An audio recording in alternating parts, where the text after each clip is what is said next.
Today I wanted to follow up on a recent video I did where I shared my 5 favorite sweet snacks, and today I'm doing a savory version. So there will be 5 savory snacks, all vegan, all yummy, and I hope you'll like it. So let's make some snacks. And the first snack we're gonna make is some umami toasted seed and nuts.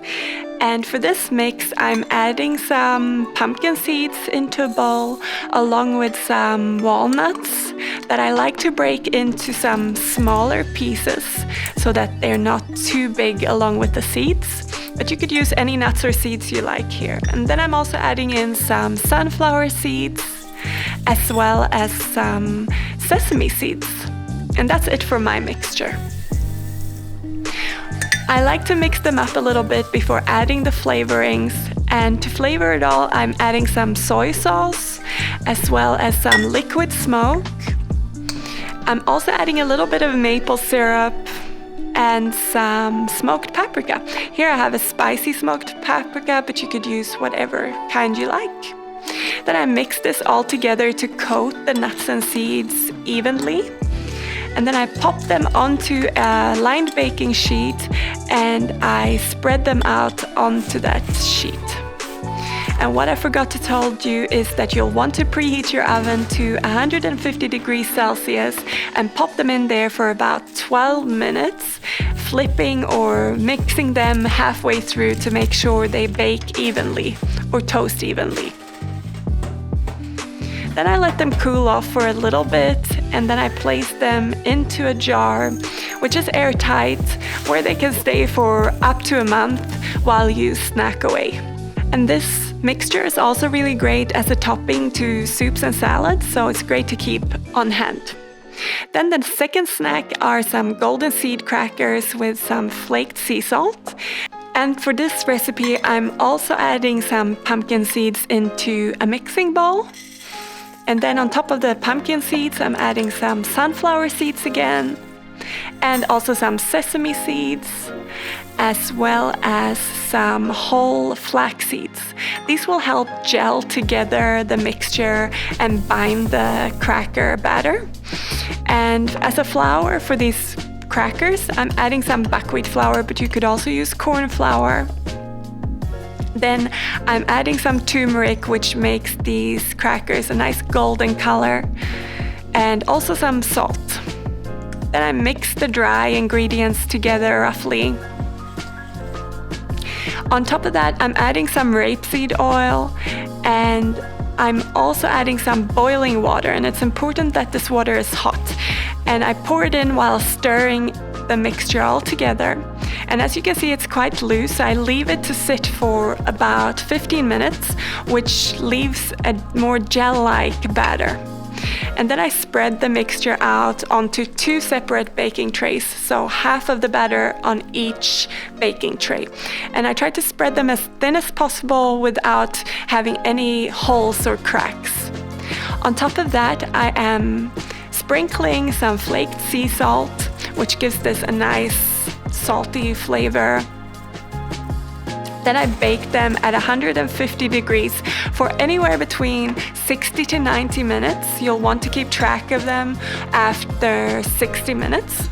And then I let them cool and break them into pieces, and I store them in an airtight jar or box, and they're great with most things. The third snacks we're gonna make are crispy nori sea vegetable snacks. And for this, I start by making a flavoring mixture, and I add some nutritional yeast to a little glass, along with some sesame seeds and some salt. And that's it for my mixture, but you could go wild here with any spices you like, or wasabi powder, or chili flakes. Then I open up my seaweed, my nori sheets, with the core side up, and I'm gonna brush it with some toasted sesame oil. So I just brush the sesame oil over the whole sheet, and then I sprinkle some of my mixture onto there to spice it up. And then I place them on a plate and bring them over to the hob. And I heat a skillet on medium heat. And once it's hot, I'm gonna place my nori sheet with the flavor side down first and then press it down with a spatula. And when it starts getting shiny and change color, I flip it over and do the same again. It'll only take a minute or two on each side. And then when they're all fried up and toasted, I'm gonna slice them into 6 pieces out of each sheet. And they're a great crispy snack. And seaweed is really great for vegans. It's a good source of iodine and other minerals. The fourth snack is a classic, and I'm gonna show you my favorite bean dip and make a snack platter. So I'm adding some butter beans to my food processor along with some sun-dried tomatoes and tahini. Then I add in some soy sauce. As you can see, I'm a big fan of soy sauce. It gives a good flavor and also nutritional yeast. Then I add some smoked paprika, which again, you've probably noticed is my favorite. And then I'm adding in some cumin, but this is optional. I'm also gonna put in some black pepper and lemon juice.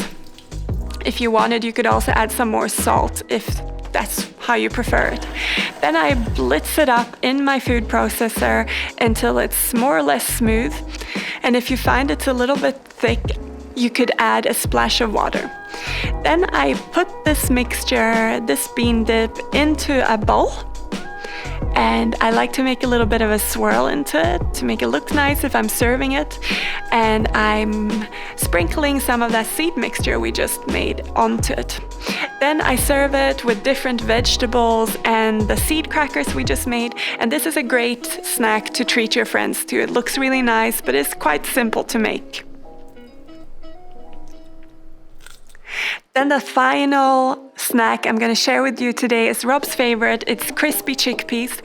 So I just drain and rinse a can of chickpeas and then I dry them in between a kitchen towel. And then, as you can see here, I am peeling the chickpeas. So all chickpeas have this kind of little white peel on the outside. So you'll want to remove that if you want really crispy chickpeas. But it's not the end of the world if some of them has that left. Then I lift them all up and put them into a bowl, along with some oil. I'm using rapeseed oil, and then also some smoked paprika, some salt and pepper. But you could use any spices you like here. It's a really versatile snack that way. I've also added in some turmeric powder and I give it a good mix and then I place it onto a lined baking tray. And you'll want to preheat your oven to 175 degrees to make these. So I pop them in there for about 45 to 55 minutes and they come out really crispy and crunchy with lots of flavor. And I just serve them in a little bowl, or you can keep them in an airtight jar, but really these are best eaten straight away because they might go soft otherwise. And as always, I'm taking some pictures to share these recipes with you on my blog, and you'll find a link to that post in the description box so that you can see the full recipes for these snacks and the full measurements. Now take care of yourselves and I'll see you in the next video.